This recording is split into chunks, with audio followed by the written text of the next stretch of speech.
හරි එහෙනම් ඕගොල්ලෝ අද එකතු වෙලා ඉන්නේ The Beauty of Calculus කල්නේ ලස්සන කියන වීඩියෝ සීරීස් එකේ දෙවෙනි වීඩියෝ එකත් එක්ක.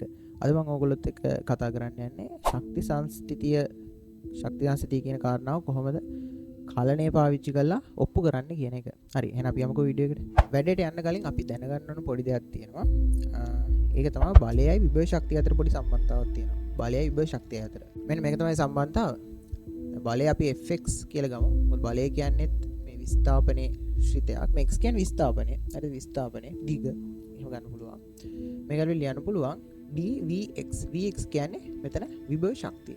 dx කියලා. මෙන්න මේ සම්බන්ධතාව දන්න. මෙතන ඍණ ලකුණක් කියනවා. මෙන්න මේ සම්බන්ධතාව අපි දැනගන්න ඕන මේ ඔප්පු කිරීම කරන්න. හරි. එතකොට මේ Fx කියන්නේ බලය vx කියන්නේ විභව ශක්තිය. මේ සම්බන්ධතාව ඔයගොල්ලෝ දන්නවා නම් අපිට පුළුවන් කලණය පාවිච්චි කරලා ශක්ති සංස්ථිතිය ඔප්පු කරන්න. හරි. එහෙනම් අපි ඔප්පු කිරීම කරන විදිහ බලමු. එතකොට මම මෙතන ලියාගෙන තියෙනවා මුළු ශක්තිය. මුළු ශක්තිය සමානයි චාලක ශක්තිය දාන විභව ශක්තිය කියලා. යාන්ත්‍රික ශක්තිය එහෙමනේ කන්වර්ට් වෙන්නේ. කන්වර්ට් වෙන්නේ නෙමෙයි සම වෙන්නේ. යාන්ත්‍රික ශක්තිය එහෙම නෙමෙයි වෙන්නේ. චාලක ශක්තිය විභව ශක්තිය එකතු වෙන්නේ. ඊට පස්සේ අපි මේක පොඩ්ඩක් මේක ලියාගමු. අපි දන්න නොටේෂන් එකකින් ලියාගමු. මේක එතකොට භාගයක් mv වර්ගය වෙනවා. එතකොට මේක vx කියලාම පාවිච්චි කරන්න. අපි පාවිච්චි කරමු vx. හරිනේ කතන්දරේ. ඊට පස්සේ මෙන්න මේ v වර්ග වෙනකොට මම ලියනවා අපේ අර නොටේෂන් එකක් තියෙන ඩොට් එක දාලා ලියන නොටේෂන් එක. අන්න ඒ විදිහට. හරි. එතකොට මම ලියන්න පුළුවන් e කියන එක කෙනා සමානයි භාගයයි m x ඩොට් ගේ වර්ගය ධන vx. මෙන්න මේ විදිහට ලියන්න පුළුවන්. දැන් අපිට තියෙන්නේ මේක සම්පූර්ණ එක කාලයේ විශේෂ අවකලනය කරන්න. අපි මේක එහෙනම් කාලයේ විශේෂ අවකලනය කරලා බලමු. මට ලියන්න පුළුවන් de/dt සමානයි භාගයයි m එව නියත. මෙතන මේ x ඩොට් වර්ගය අවකලනය කරාම අපිට එනවා 2යි x ඩොට් ගුණ කිරීම වෙනකොට මම මෙහෙම ඩොට් එකක් දාගන්නවා. මොකද x එකත් එක්ක පැටලෙන නිසා මෙතන මෙයාව කරාම x ඩබල් ඩොට් එනවා. එකතු කිරීම dvx/dt වෙන්න ඕන. මම මේක දාම නීතිය පාවිච්චි කළා මෙන්න මෙහෙම ලියා ගන්නවා. මම dt වෙනුවට dx දාලා එහා පැත්තෙන් ලියා ගන්නවා dx/dt කියලා. එතකොට මෙතන අපේ තියෙනවා de බෙදීම dt. මෙතන මේ දෙකේ දෙක කැපිලා ගිහිල්ලා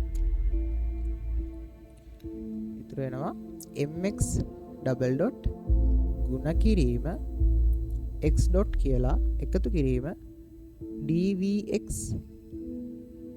by dx. මෙතන dx/dt කියන්නේ ආයෙත් වෙන මොකක්වත් නෙමෙයි x ඩොට්ම තමයි.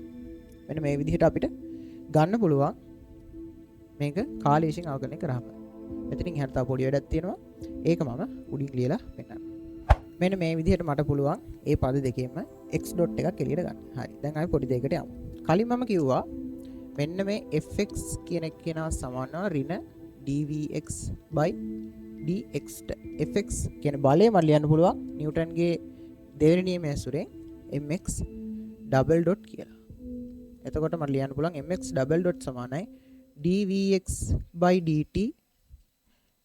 dx කියලා. මේක මෙහා පැත්තට දාලා මට ලියන්න පුළුවන් මෙන්න මේ විදිහට mx ඩබල් ඩොට් ධන dvx/dx සමානයි බිඳුවයි කියලා. මෙන්න මේ බිඳුව දැන් මේ තියෙනෙත් ඒකමයි. මේ බලන්නකෝ. මෙතන තියෙනෙත් mx ඩබල් ඩොට් දාන dvx/dx. මෙතන තියෙනෙත් ඒකමයි. එහෙනම් මට මේ සම්පූර්ණ කොටස බිඳුවයි කියලා ලියන්න පුළුවන්. එහෙනම් මට මේකෙන් අන්තිම ලියන්න පුළුවන්. මෙන්න මේක පාවිච්චි කළා. de/dt කියන්නේ බිඳුවයි කියලා. මොකද්ද මේකේ තේරුම? ඒකේ තේරුම මම දැන් ඔයාලට කියලා දෙන්නම්. එතකොට මම ප්‍රස්ථාරයක් අඳින්න යන්නේ කාලය සහ මුළු යාන්ත්‍රික ශක්තිය අතර ප්‍රස්ථාරයක් අඳින්න යන්නේ. මේ ප්‍රස්ථාරය අඳිනකොට දැන් ප්‍රස්ථාරයක අනුක්‍රමණය කියන්නේ ඇත්තටම ප්‍රස්ථාරය අවකලනය කරාම ලැබෙන දේ. ඒ කියන්නේ ප්‍රස්ථාරයක ශ්‍රිතය අවකලනය කරොත් හම් වෙනවා ඒ ප්‍රස්ථාරයේ අනුක්‍රමණය නේද? අපිට දැන් ඒ කියන්නේ මෙයාගේ අනුක්‍රමණය ගන්න පුළුවන් de/dt ගෙන්. මේක අපිට ආවේ බිඳුවක් කියලා. එහෙනම් මෙන්න මේ ප්‍රස්ථාරය අඳිනකොට එන්න ඕන මෙන්න මේ වගේ සරල රේඛාවක්. යම් කිසි තැනකින් පටන් ගත්ත යම් කිසි අගයක් තියෙනවා ඊ අගයක් තියෙනවා. ඒ තියෙන ඊ අගය කොයි මොහොතකවත් වෙනස් වෙන්නේ නැහැ. ඒ කියන්නේ මේ බලන්න. ශක්තිය යාන්ත්‍රික ශක්තිය කාලයත් එක්ක කිසි විදිහකින් වෙනස් වෙන්නේ නැහැ. පද්ධතියක් සතු යාන්ත්‍රික ශක්තිය කාලයත් එක්ක වෙනස් වෙන්නේ නැහැ. වෙනස් වෙනවා නම් මෙයාට අනුක්‍රමණයක් තියෙනවා. ඒත් මෙයාට අනුක්‍රමණයක් නැහැ. තියෙන්නේ කෙලිම ෆ්ලැට් ලයින් එක. ෆ්ලැට් ලයින් එකක් තියෙනවා කියන්නේ මෙයාගේ අනුක්‍රමණය බිඳුව. අනුක්‍රමණ බිඳුව කියන්නේ මේක නියත රේඛාවක්. ඒකේ තේරුම තමයි ශක්තිය සංස්ථිතිකයි කියන එක. ඔන්න ඔය විදිහට අපිට පුළුවන් කලණය සහ නිව්ටන් නියම පාවිච්චි කරලා ශක්ති සංස්ථිතිය ඔප්පු කරන්න. ඉතින් මේ වීඩියෝ සීරීස් එකේ තුන්වෙනි වීඩියෝ එකත් මම ඉස්සරහට අරන් එන්නම්. ඒකත් බලන්න අපිත් එක්ක එකතුලා ඉන්න කියලා ඉල්ලනවා. එහෙනම් හැමෝටම සුබ දවසක්.